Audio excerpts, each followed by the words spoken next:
Welcome back to my podcast. This is the second one I'm doing, and it's called Rounding Them Up.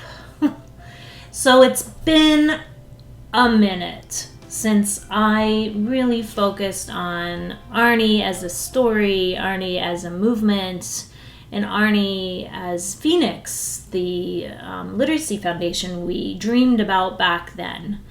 Now, just to get you to understand, back then, when Arnie and I were working together, we visited over 72 audiences. We went to learning centers, we spoke at conferences, we talked in elementary schools, in high schools, we went to parent nights, we went and we spoke at the Adult Literacy Coalition, we tried to start the International Literacy Coalition by going across the border to the US. We really had a lot of miles under us. We did our steps. And coming back to that mission really made me wonder, can I round anybody up who still cares about what we did? Does anybody remember us? Does anyone think about the mission anymore? And when I posted the initial post on Facebook and started reaching out to a few key people, you wouldn't believe how many people started jumping back on board, just like it was yesterday. First of all, I talked with the teachers out of Angus, Ontario. Now, these teachers were really the beginning of our movement. They picked up the gauntlet. They took Arnie's Queen's Jubilee Medal and turned it into a FENIX Literacy Award. This literacy award was for parents, caring adults, and children who had really exhibited amazing fortitude when it came to literacy and becoming more advanced. So this wasn't the best student, but it was their whole family working together to do great things for their child. And so in Angus, those teachers really came together to bring Arnie to life in their classrooms. So I started by connecting with those teachers and connecting with people who were in my Reading Part 3 course in Nipissing. Everybody was so excited about this moving forward, and everybody still had that same passion for telling the story of Arnie, and for helping people to always ask for help using the Arnie cards. I found some students that I wasn't really sure about. I didn't know where they ended up.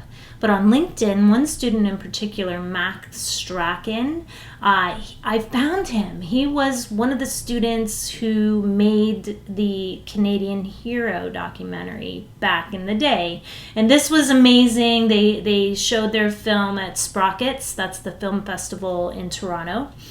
And it got a standing ovation. Arnie got to see that happen. After the movie, the two boys was Mac and Jake Ludlow, Max Strachan and Jake Ludlow. They went into the lobby to leave, and everybody just kind of wanted their autographs. It was super cool. Anyway, I found Mac. Mac is in his 20s now, of course, and he is getting his doctorate. I am so impressed with him, and I asked him if he would still be willing to talk about how Arnie affected his life, and he said, yes, I'm in. I talked with Mark Summers. He's the one who brought Arnie's principal into the school to meet him again. He's on board to be interviewed. Very excited about this.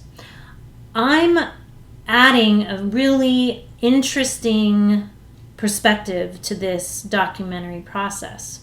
When I finally get to sit down and work with Sylvia, right now our director is super busy with other projects. She's really successful on those things, and she's trying to get around to us. As soon as I can sit down with Sylvia, I am going to have people in place.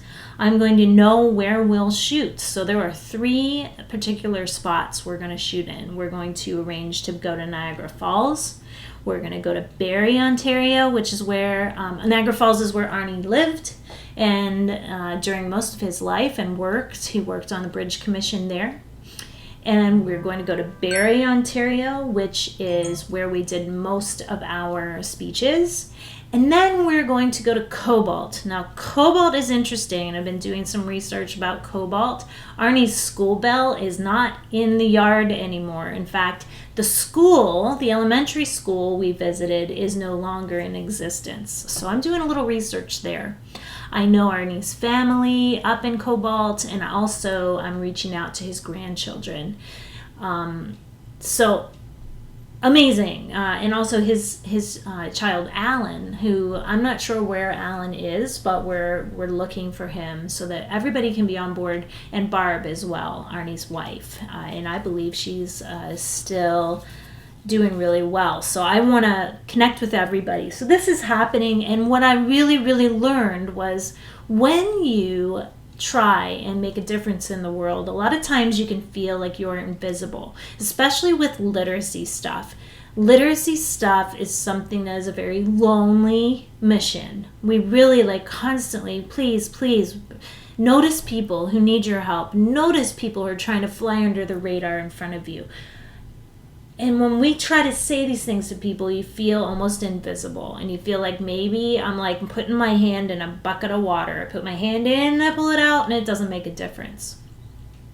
What I'm noticing by rounding up these people, by walking the streets virtually, doing Google Maps, and just thinking about, how we might bring this back to life, is that it made a difference. Arnie's story made a difference. People remember him. People remember his story, and I don't even know what will happen when we get to Barrie. I don't know if we'll have one person show up to the shoot, or I don't know how many might show up with their Arnie cards. I just don't know what's about to happen. And that's the magic of what we're doing. Because yes, a documentary is about the past, but could it also be about the future and the present day? Whatever happened to all these kids? We spoke to thousands of students. We got thousands of letters. We influenced the lives of hundreds of teachers. And we didn't ever stop. We just constantly, when we worked together, we were constantly, we had this sense of urgency about it. And then for 10 years, Arnie passed away in 2012. It kind of went flat almost. And now here we are again. And everybody comes back to it just like it was yesterday. I'm really inspired by it. And I just want to let you know, if you are working towards a goal, if you're working towards something and you feel invisible, you're not invisible. People are seeing you. People are admiring you, and they see you struggling. I think a lot of people have watched me kind of push forward with this project, even though I felt devastated at times. I felt very hopeless in other times. At one point, I even started to give up. Well, I tried to give up a lot. People have seen me go through these things. And, I think that when we go through these struggles publicly, that people become inspired.